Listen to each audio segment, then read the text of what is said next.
Hello बच्चों, हमने उपर्युक्त वीडियो में वनों की वन संसाधनों को प्रभावित करने वाले कारक पर प्रकाश डाला था। अब वनों की उपयोगिता पर प्रकाश डाल रही हूँ। वन मानव जीवन के लिए अनिवार्य हैं। इसके बिना मानव जीवन की कल्पना ही असंभव है। वनों के हमारे जीवन में महत्वपूर्ण स्थान है। वन जो है ये दो प्रकार से लाभकारी हैं। वनों से हमें प्रत्यक्ष लाभ भी है और अप्रत्यक्ष लाभ। ये दो प्रकार के लाभ हमें वनों से प्राप्त होते हैं, जिसमें प्रत्यक्ष लाभ पर हम पहले प्रकाश डालेंगे। प्रत्यक्ष लाभ वह लाभ होता है जो हमें सीधे प्राप्त होता है। जैसे हम किसी से आमने सामने बैठ करके बात करते हैं, लेन देन करते हैं, तो वो किस में आएगा? प्रत्यक्ष श्रेणी में। अगर हम किसी के द्वारा कोई सामान बाज़ार से मंगवाते हैं तो वो अप्रत्यक्ष में आएगा। इसी तरह से जो हम सीधे वनों से प्राप्त करते हैं उसे प्रत्यक्ष लाभ कहते हैं। जो दिखाई नहीं पड़ता है फिर भी हमें प्राप्त होता है उसे अप्रत्यक्ष लाभ कहते हैं। अप्रत्यक्ष लाभ में क्या क्या आता है बच्चों? तो प्रत्यक्ष लाभ में आता है ऑक्सीजन की प्राप्ति, चारे की प्राप्ति। दैनिक जीवन में हमें ईंधन की आवश्यकता होती है, तो ईंधन की प्राप्ति भी कहाँ से होता है? जंगलों से होता है। विभिन्न प्रकार के वन्य जीवों का आवास भी क्या है? जंगल होता है। लकड़ी की प्राप्ति होती है, फर्नीचर जो बनता है, और विभिन्न प्रकार के उद्योग धंधों जो हैं, विभिन्न प्रकार के उद्योग धंधे जो वन पर आधारित हैं, उनके लिए कच्चे माल की प्राप्ति भी कहाँ से होती है? वनों से होती है। तो ये वन जैसे। अब पहले पर प्रकाश डालना है ऑक्सीजन की प्राप्ति।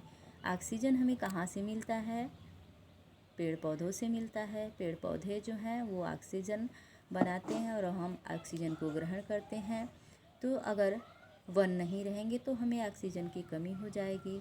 इसी तरह से पशुओं को चरने के लिए स्थान कहाँ मिलता है? वनों में मिलता है। घासें वनों में मिलती हैं, वनस्पतियाँ छोटी छोटी जो वनस्पतियाँ होती हैं वो वनों में मिलती हैं, और वनों पर किसी का रोक टोक नहीं होता है, इसलिए यह चारे के लिए उपयुक्त स्थान होता है। इसी तरह से ईंधन जो कि हमारे दैनिक जीवन के लिए आवश्यक है। सभी लोग बच्चों सभी लोग अमीर नहीं हैं, कुछ लोग गरीब भी हैं जो कि ईंधन का प्रयोग करते हैं, अभी भी लकड़ी का प्रयोग करते हैं ईंधन के रूप में।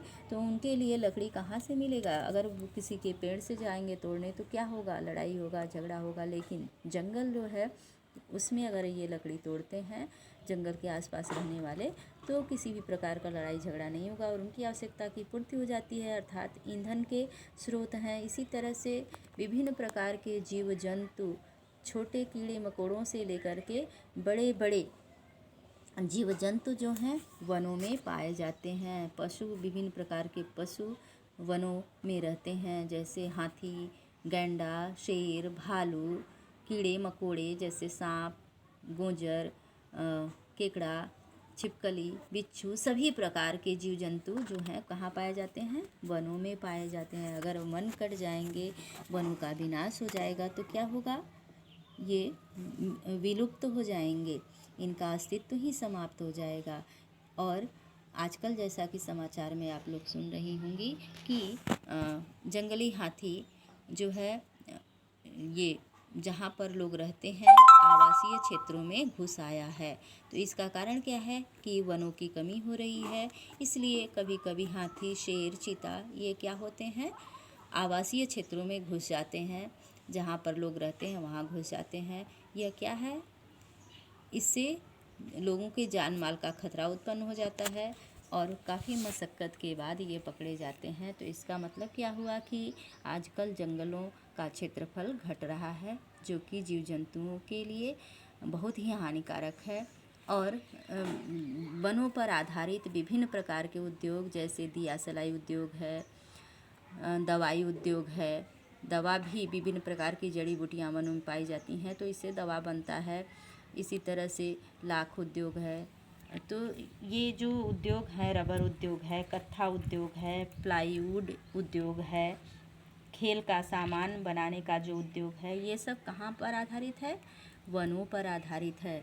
इसमें बहुसंख्यक आबादी काम करती है और ये उद्योग उनके आय के स्रोत हैं। इस प्रकार हम देखते हैं कि वन से हमें बहुत ही प्रत्यक्ष लाभ प्राप्त होता है। वन हमारे जीवन के लिए अत्यंत महत्वपूर्ण साधन है और यह प्रकृति प्रदत्त साधन है जिस पर हमें शुल्क भी नहीं देना होता है। दूसरा है अप्रत्यक्ष लाभ, जैसा कि अभी हमने बताया, जो हमें लाभ मिलता है हम महसूस करते हैं किंतु हमें दिखाई नहीं पड़ता है। जैसे वन क्या है, वर्षा के वाहक होते हैं, यानी मानसून के परिवर्तन में वन काफ़ी सहायक होते हैं।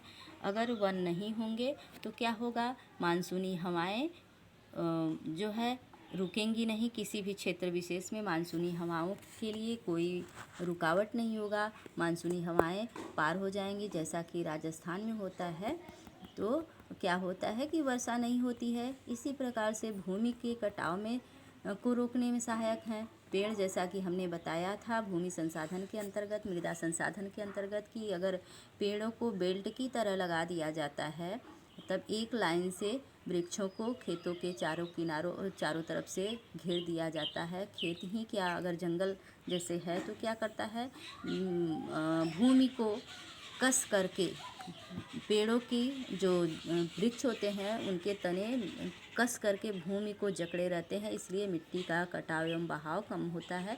तो मिट्टी के कटाव को रोकने में भी क्या है, जंगल सहायक होते हैं।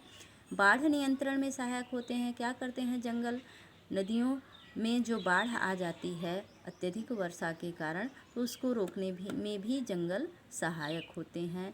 इसी तरह से पर्यावरण के संतुलन को स्थापित करने में भी जंगल क्या है, सहायक है। बहुत सारे ऐसे पेड़ पौधे हैं जो कार्बन डाइऑक्साइड का अत्यधिक मात्रा में जो है अवशोषण करते हैं। इसी तरह से विभिन्न प्रकार की हानिकारक गैसों का अवशोषण करते हैं जो हमारे लिए हानिकारक है। हवा को शुद्ध करते हैं, जो हवा हम ग्रहण करते हैं ऑक्सीजन के रूप में, उसको शुद्ध करने का काम करते हैं।